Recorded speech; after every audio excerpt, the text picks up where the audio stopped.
হাতিরঝিলে অনুষ্ঠিত হলো running with purpose শিরোনামে দৌড় প্রতিযোগিতা। সুস্থ জীবনধারা গড়ে তোলার বার্তা নিয়ে আয়োজিত এই ইভেন্ট ছিল উৎসবমুখর পরিবেশ। এবারের আয়োজনে বিভিন্ন বয়সী ১৫০০ মানুষ অংশ নেন। ইভেন্টের মিডিয়া পার্টনার ছিল যমুনা টেলিভিশন। ভোরের আলো ফোটার আগেই রাজধানীর হাতিরঝিলে জড়ো হন নানা বয়সী মানুষ। কাউন্ট ডাউনের পর শুরু হয় রানিং উইথ পারপাস।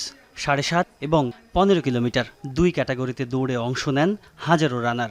BYLCর এই ইভেন্টে যদি বলি, আমার এটা সেকেন্ড টাইম আসা। আমার অলওয়েজ ওনাদের ইভেন্টটা খুব ভালো লাগে। ক্লাস 6-এ পড়ি, আমি আমার মামা থেকে অনুপ্রাণিত হই, তাই আমি সবসময় চেষ্টা করি আসলে দৌড়ানোর। প্যাশন থেকে দৌড়ানো আর কি, তো ওটা থেকেই ও আমার থেকে অনুপ্রাণিত হয়ে ও শুরু করেছে।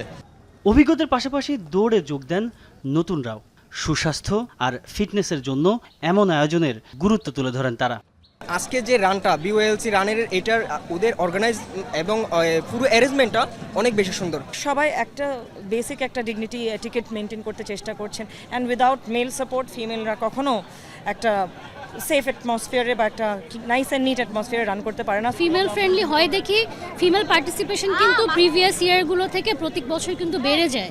তরুণদের সুস্থ জীবনধারায় উদ্বুদ্ধ করতে এমন প্রতিযোগিতা বলে জানান আয়োজকরা। অনেক মানুষকে 2018 থেকে উদ্বুদ্ধ করেছি একটা হেলদি লাইফস্টাইল লিড করার জন্য। তো সেই লক্ষ্যে আমরা এবার করছি। অনেক রানার আছে যারা একটু লং ডিস্টেন্স রান করতে চায়।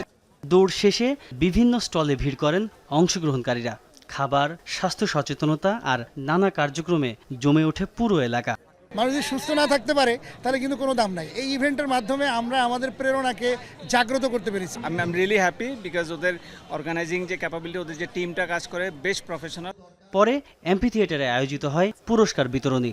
এতে প্রধান অতিথি হিসেবে যোগ দেন শিক্ষা প্রতিমন্ত্রী ববি হাজ্জাজ। এই ধরনের হেলদি আপনার উৎসবমুখর আয়োজন ঢাকা শহরে আরো বেশি হওয়া দরকার। আমি নিজেই উৎসাহিত হয়েছি। আমার এলাকা, আমার কনস্টিটিউয়েন্সি বৃহত্তর মোহাম্মদপুরে এই ধরনের রানের ব্যবস্থা আমি করবো ইনশাআল্লাহ। বিভিন্ন ক্যাটাগরিতে বিজয়ীদের হাতে তুলে দেওয়া হয় পুরস্কার।